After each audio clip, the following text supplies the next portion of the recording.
ज्यों पारस के परस से लोहा कंचन होय, त्यों संतन के संग से जड़ से चेतन होय। दुर्मति बाजे तुरंत ही चढ़े सुमति का रंग, जो जन मन वच कर्म से आए मिले सत्संग। नमस्कार सभी को।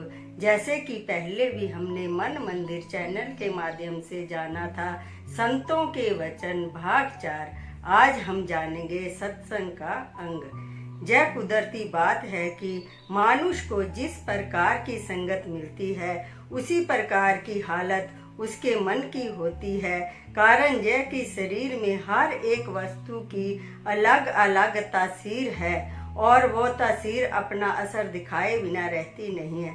जैसे आग के पास बैठने से गर्मी लगती है, पानी के समीप जाने से ठंडक पहुंचती है, ऐसे ही बाकी वस्तुओं का भी हाल समझ लो कि जिसके अंदर जो तासीर है उसका करंट निकट जाने पर कुछ न कुछ प्रभाव अवश्य डालता है। जैसे धन में मन लगाने से लोभ बढ़ता है, कुटुंब की संगत से मोह उत्पन्न होता है, स्त्री की समीपता से काम की वृद्धि होती है, विद्वानों की संगत से विद्या आती है और ज्ञानवानों के पास बैठने से ज्ञान पैदा होता है। बच्चा पैदा होते वक्त बिल्कुल अचेत होता है, उसे यह ज्ञान नहीं होता कि मैं कौन हूँ, कहाँ से आया हूँ, कहाँ आया हूँ और क्यों आया हूँ। ना उसे अपने की खबर होती है, ना वह गाने की शुद्धि रखता है, परंतु ज्यों ज्यों उसके कानों में मामा, चाचा, भैया, अम्मा, मौसी और बहन आदि के शब्द पढ़ने शुरू होते हैं और वो संस्कार प्रतिदिन पढ़ते हुए उसके अंदर दृढ़ होते जाते हैं, तो वो एक दिन उन्हीं का रूप बन जाता है। इसी प्रकार जो लोग भले पुरुषों की संगत में बैठते हैं वो भले बन जाते हैं और जो बुरी संगत में रहते हैं वो बुरे बन जाते हैं। यह सब संगत का ही असर है। जिन जैसी संगत करी तिन तैसा फल पायो, कदली सीप भुजंग मुख एक बूंद गुण तीन। खरबूजे को देखकर खरबूजा रंग पकड़ता है।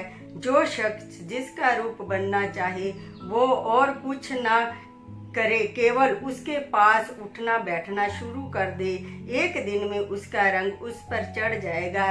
इसी कानून के अनुसार जो मनुष्य सत्संग में आते जाते हैं उन पर सत्संग का रंग चढ़ जाता है, क्योंकि जब बाकी चीज अपना असर दिखाती है तो क्या कारण है कि संतों का असर ना हो। साधु का वचन भूल चूक के साथ सुना हुआ भी खाली नहीं जाता है। कहते हैं कि एक गांव में सुनारों का कुटुंब रहता था जो हद दर्जे का संसारी और माया का पुजारी था।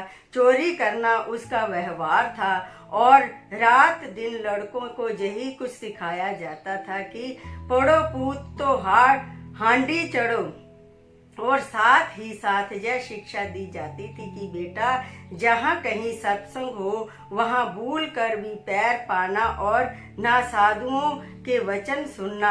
सदा यही कुछ बच्चों को पढ़ाया जाता था। उस घर में एक लड़का समझदार था। एक दिन उसने पिता से पूछा कि यदि कहीं देव योग से सत्संग मिल गया तो क्या किया जाए, उस वक्त क्या करना चाहिए। पिता ने कहा, यदि ऐसी बात हो तो उस समय कानों में उंगलियां देकर शीघ्र वहां से भाग निकलो, वरना अगर किसी साधु का वचन तुम्हारे कान में पड़ गया तो याद रखो फिर तुम्हारी यह दशा नहीं रहेगी और संभव है कि तुम अपने पैसे से भी हाथ धो बैठोगे। एक बार का जिक्र है कि वो किसी शहर में चोरी करने गए। रात के 12 बजने पर सेठ के मकान को फोड़कर अंदर दाखिल हो गए। काफी माल हाथ आया, गठड़ियां बांध ली और सिरों पर उठाते ही जिस तरफ मुंह आया उसने वही अपनी राह ली और शहर से निकलते बने। होने वाली बात होकर रहती है। जिस लड़के ने पिता से पूछा था कि यदि स्वाभाविक कहीं सत्संग मिल जाए तो क्या करना चाहिए, उसका एक ऐसे रास्ते से गुजर हुआ जहां एक मकान में सत्संग हो रहा था और वार्तालाप के सिलसिले में महात्मा जी देवी दृष्टि का वर्णन कर रहे थे। बातों बातों में उन्होंने फरमाया कि देवताओं का शरीर सूक्ष्म होता है, इसलिए उनके शरीर की छाया नहीं होती। यह बात सच है या झूठ इससे प्रयोजन नहीं है। लेकिन जब लड़के ने इस बात को सुना तो जान गया कि यह सत्संग है। तुरंत ही कानों में उंगलियां दबाई और वहां से भाग निकला और रात ही रात अपने साथियों के पीछे घर पहुंच गया। परंतु उस बात का संस्कार उसके अंदर जम गया। उधर प्रातः होते ही सेठ के घर वाले उठे और घर में चोरी हुई देखकर शोर मचाया। चोरों की खोज की गई, मगर चोर तो कहां से कहां पहुंच चुके थे, वो अब कहां मिल सकते थे। अंतर्राज्य दरबार में रिपोर्ट हुई। राजा ने इनाम रखा कि जो कोई चोरों की खोज निकालेगा उसको 1000 रुपये का इनाम दिया जाएगा। यह ऐलान सुनकर एक चतुर मानुष इस काम के लिए तैयार हुआ। उसको कुछ शक था कि अमुक गांव में एक सुनारों का खानदान रहता है जो चोरी का काम करता है। उसने सोचा आमतौर पर सुनार लोग देवी पर बहुत श्रद्धा रखते हैं, इस वास्ते इसी स्वांग में भेद लेना चाहिए। ऐसा विचार कर उसने रात के वक्त देवी का रूप बना लिया।